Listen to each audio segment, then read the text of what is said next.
साथियों नमस्कार।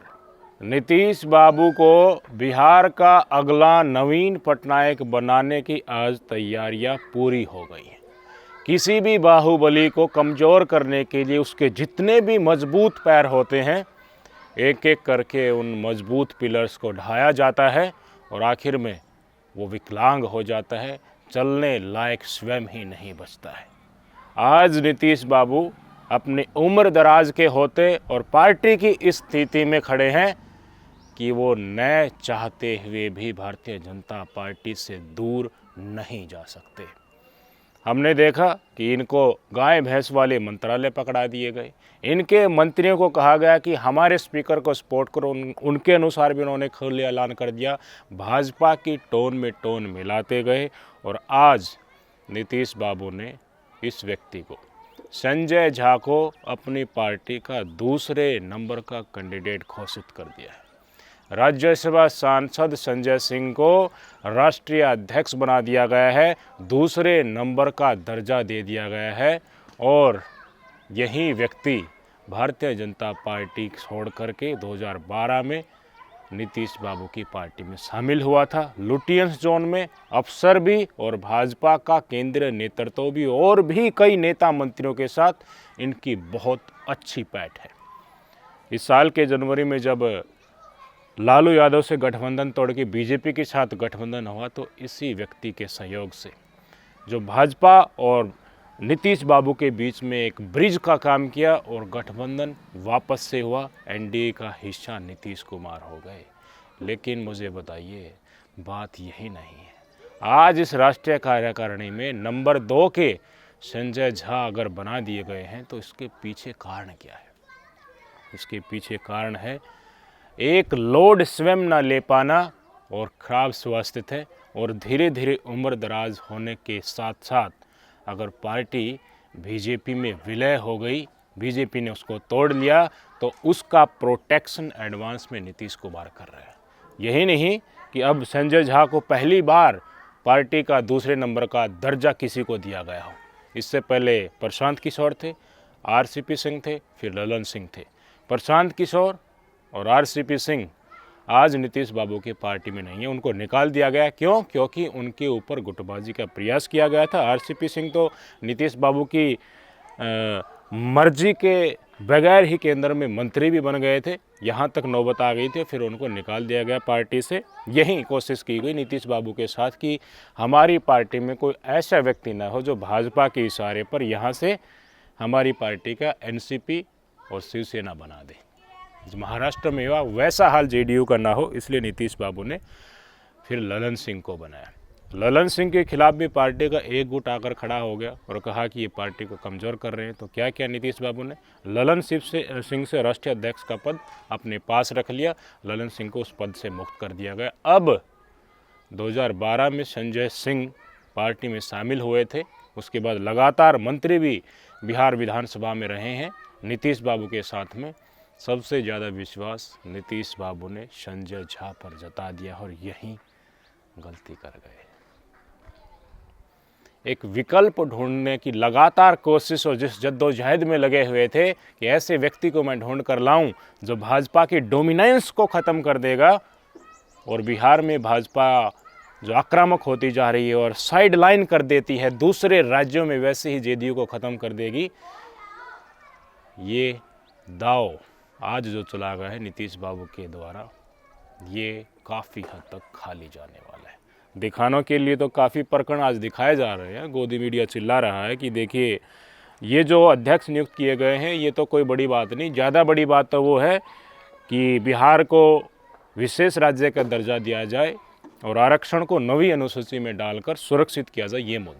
ये मुद्दे विधानसभा में बताने के लिए होंगे, लेकिन मामला आरक्षण का पहले सुप्रीम कोर्ट में जाएगा, वहाँ पर याचिकाएं होंगी, सुनवाई होंगी, उसके बाद केंद्र से गुहार लगवाई जाएगी और विशेष राज्य का दर्जा धीरे धीरे धीरे धीरे करके आगे बढ़ाया जाएगा। उधर नायडू बाबू भी तो मांग रहे हैं ना विशेष राज्य का दर्जा, इधर बिहार भी मांग रहा है और भी राज्य मांगने लग जाएंगे। डिमांड आती ही रहती हैं। और विशेष राज्य का दर्जा भारतीय जनता पार्टी अब अपने हिसाब से देने जा रही है। और ये जो संजय सिंह है विशेष राज्य का दर्जा देने में भी अपनी महत्वपूर्ण भूमिका निभाएंगे। बीजेपी अपना टैग लगाएगी और अपना टैग लगाएगी तो अगले साल के अंत में बिहार में विधानसभा चुनाव होने हैं तो क्या ही नतीजा होगा। मौजूदा ग्राफ दिखा देता हूँ, मौजूदा स्थिति क्या है अब बिहार विधानसभा में भारतीय जनता पार्टी देख लीजिए।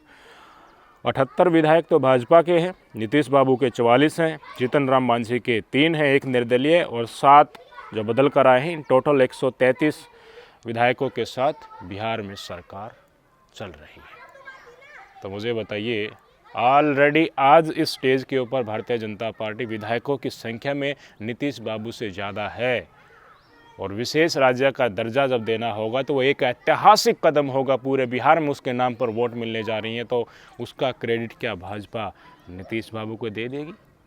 पहले लालसा दी जाती है ना कि आओ आओ आओ पिंजरे में फंसो, और पिंजरे में फंसते ही फिर उस जाल को खींच लिया जाता है।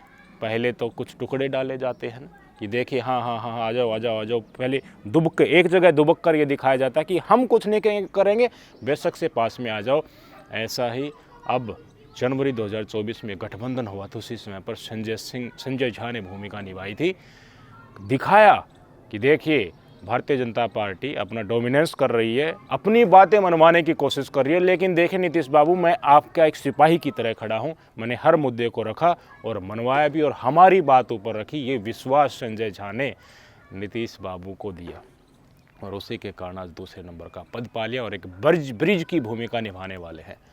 धीरे धीरे उम्रदराज होते जाएंगे, स्वास्थ्य कारणों के कारण एब्सेंस उनके अभी से दिखने लगी है। जैसा नवीन पटनायक जी के साथ हुआ, क्या हुआ, एक व्यक्ति ऐसा उसके पार्टी के में घुसाया गया और अब जब उनका डोमिनेंस खत्म हो गया वो व्यक्ति भी वहाँ से निकल गया है। यही पटकथा बिहार में हो जाए तो सरप्राइज मत करना। विदेश से इलाज चल रहा है नीतीश बाबू का, खबरें भी आ रही हैं पर इस तरह की खबरों को दबाया जा रहा है, कोई अंदर की बातें नहीं बता रहे। और आज जब संजय झा के ऊपर विश्वास जताया जा रहा है तो आप लोग कहेंगे देखिए जब भनक लग जाएगी नीतीश बाबू को तो एक फ़ोन लगेगा, एक कलम लगेगी, इनको भी हटा देंगे। लेकिन हटाने योग्य बचेंगे तभी ना। बीजेपी करने क्या जा रही है उसकी खबर नीतीश बाबू को मिलेगी तभी ना। क्या होगा, विधायकों से संपर्क किया जाएगा ना, नेताओं से संपर्क किया जाएगा ना और अंधेरे में रखा जाएगा। नीतीश बाबू को क्या कहा जाएगा, विधायकों को जो जेडीयू के विधायक हैं, उनके बड़े बड़े नेता हैं, यही कहा जाएगा ना कि मुझे बताओ बीजेपी के पास आने के अलावा तुम्हारा भविष्य ही क्या है। हमने देख लिया, नीतीश बाबू चाहते थे कि नायडू बाबू मेरे साथ कदम ताल करें, लेकिन उन्होंने मना कर दिया कि तुम तुम्हारा देखो हम हमारा देखेंगे भाई साहब। इसलिए नाराज़ होकर नीतीश बाबू उनके शपथ ग्रहण में भी नहीं पहुंचे। तो ये चक्कर अगर दिमाग में पाले हुए थे नीतीश बाबू कि हम मोदी जी को नचाएंगे अपने इशारों के ऊपर और एक साथ हम गठबंधन वापस ले लेंगे, ये डर दिखाएंगे, वो मुद्दा ही खत्म हो गया। ये दोनों अलग अलग रास्तों के ऊपर चल पड़े। इसमें बीजेपी ने भी अपनी महत्वपूर्ण भूमिका निभाई। इसलिए नीतीश बाबू जो कदम ताल करवाने वाले थे, नचाने वाले थे अपने अंगुलियों के इशारे के ऊपर कि फटाक से हमारी मांग मानो 10 दिन के अंदर, नहीं तो हम उधर जा रहे हैं, वो बात होने वाली नहीं है। अगर नीतीश बाबू इंडिया गठबंधन की तरफ चले भी जाएंगे तो इंडिया गठबंधन के अकेले इनसे तो सरकार बनेगी नहीं। और यहाँ 292 इनकी टैली है, सरकार इनकी गिरेगी भी नहीं।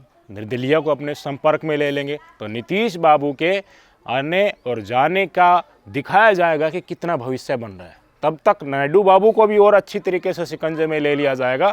इसलिए आज नीतीश बाबू एक संकट में फंस चुके हैं और ऐसे पॉलिटिकल डेथ वे में उनको धकेला जा रहा है जिसमें उनको घुसना ही पड़ेगा। कोई भी चारा नहीं है उससे निकलने का। नीतीश बाबू बिहार के अगले नवीन पटनायक होने जा रहे हैं। जिस संजय झा को आज राष्ट्रीय अध्यक्ष नियुक्त किया गया है, विश्वास करके कि हमारी पार्टी के हकों के लिए लड़ेंगे, पार्टी को ख़त्म नहीं होने देंगे, बीजेपी के डोमिनेंस को रोकेंगे, यही संजय झा अमित शाह के करीबी हैं। यही संजय झा अरुण जेटली के कहने से 2012 में भारतीय जनता पार्टी को छोड़ करके जदयू में आए थे। यही संजय झा अपनी राजनीति की शुरुआत भारतीय जनता पार्टी से करते हैं, उनके विचारों का आत्मसात करते हैं और अरुण जेटली से राजनीति सीख करके सबको अच्छे तरीके से वार्तालाप करना और फिर एक बड़ा गुब्बारा फेंककर उसके ऊपर भी लोगों की सहमति बनवाना, इसके ये माहिर खिलाड़ी हैं। धीरे धीरे नीतीश बाबू एक तरफ होते जाएंगे, प्रभाव बढ़ता जाएगा संजय झा का, और संजय झा का प्रभाव बढ़ेगा, राष्ट्रीय अध्यक्ष बना दिया तो पार्टी के कई कामों को भी देखेंगे ना, गठबंधन भी देखेंगे, विधानसभा में चुनाव आ रहे हैं ना, टिकट आवंटन को भी देखेंगे, ग्राउंड की जमीन को, धरती को एक एक परीक्षा उनकी क्या है, क्या स्थिति क्या है, वो इनके आगे आएगी। जितने भी बड़े बड़े निर्णय होने हैं उनको ज़मीन के ऊपर इम्प्लीमेंटेशन करना है, गठबंधन को लेकर भी और विधानसभा की चुनाव की तैयारी भी ये देखेंगे। इस बीच नीतीश बाबू की अब्सेंस अगर 1-1.5 महीने के लिए हो जाती है, वो कहीं इलाज कराने के लिए बाहर चले जाते हैं तो उसके बाद पार्टी बचेगी या नहीं बचेगी? बीजेपी को कौन सिखा सकता है भला? गृह मंत्री अमित शाह जी, जिन्होंने एनसीपी के 2 टुकड़े कर दिए, शिवसेना के 2 टुकड़े कर दिए, आज वो पार्टियां जो इनकी पहले सहयोगी हुआ करती थी उन्हीं को तोड़ दिया गया, उन्हीं को गबन करके अपने अंदर शिवम राज्यों में उभर रहे हैं। उड़ीसा में अपने दम के ऊपर सरकार बना दी, कोने में चिपका दिया नवीन पटनायक को। तो नीतीश बाबू क्या आकांक्षाएं आप रखते हैं इनसे? समय वही था जो आपके हाथ से आपने गवा दिया। उसी समय पर अगर आप ऐलान करते कि मैं इंडिया गठबंधन के साथ जाऊंगा तो आपके पास चारा था, वो माहौल था, आपके साथ साथ कुछ और भी जा देते। और उसी समय पर हमने भी और लोगों ने भी बताया था, नीतीश बाबू आप 6 महीने रुक जाइए इनके साथ, आपके साथ वो होगा जो इस भारतीय जनता पार्टी की सरकार में राज्यों में इस देश की जनता ने देख लिया। चुनी हुई सरकारों को गिरवा देते हैं, होटल में ग्रैब कर लेते हैं एमएलएज को। पैसे की कोई कमी नहीं है, पूंजीपतियों के पास किस लिए देश के सारे संसाधन इकट्ठे किए जा रहे थे? इसी वक्त के लिए ना, कि जो छत्रप बने बैठे हैं पहले इन्हीं का इलाज करो।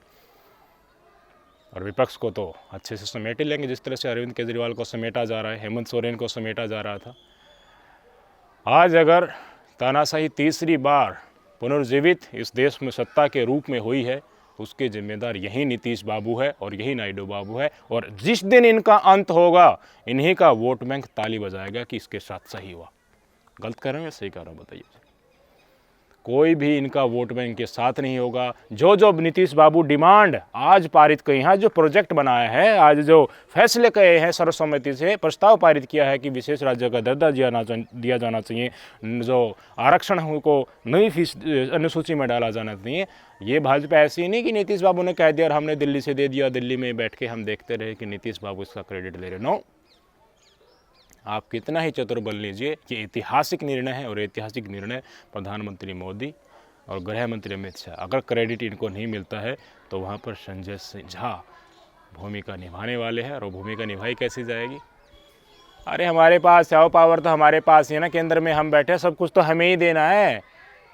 किस लिए नीतीश बाबू के बार बार चक्कर काट रहे हो? आओ हमारे साथ। और जेडीयू के एक मुख्य नेता ही आज जिनको पद दे दिया गया है, प्रभावी है, पार्टी के कार्यकर्ता विधायक उनकी शालीनता की प्रशंसा स्वयं करते हैं। इतने साल से उन्होंने बेस बना दिया, विश्वास नीतीश कुमार का ग्रैब कर लिया, एक चेहरे के रूप में दिखेंगे, तो मनाना तो संजय झा को ही है विकल्प नहीं है ना।